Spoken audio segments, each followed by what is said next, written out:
Guys and girls, welcome to Sonic Dash 2 Sonic Boom mobile phone review. So let's get cracking. This is probably my least favourite out of the trilogy.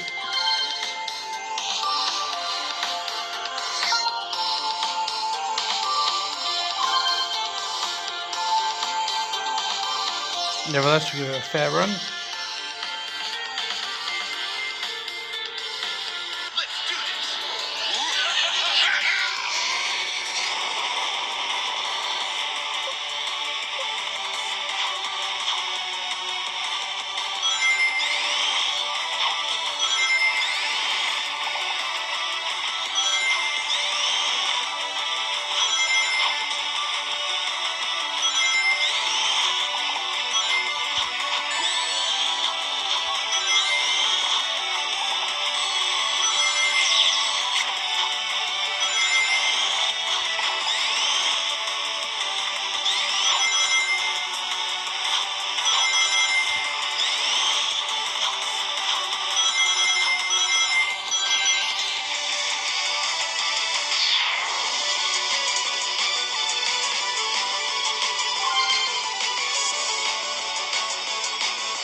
So as you can see, graphically it's about as good as you'd expect.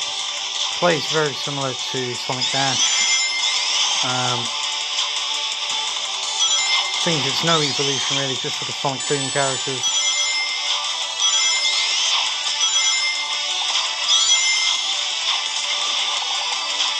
Yeah. Character swap's quite good though. Each character again has their own special ability. So this you have to tip your phone for this part. No real instructions on it, as you can see. It's not as easy as you think, but is kind of neat. So this is another 3-star game. I just don't like it as much as the original. I don't really know why. I think it's the Sonic Boom characters themselves. Not really my preference on Sonic looks, but still a good game. So till next time guys, stay safe, keep gaming. And that was Sonic Dash 2 Sonic Boom.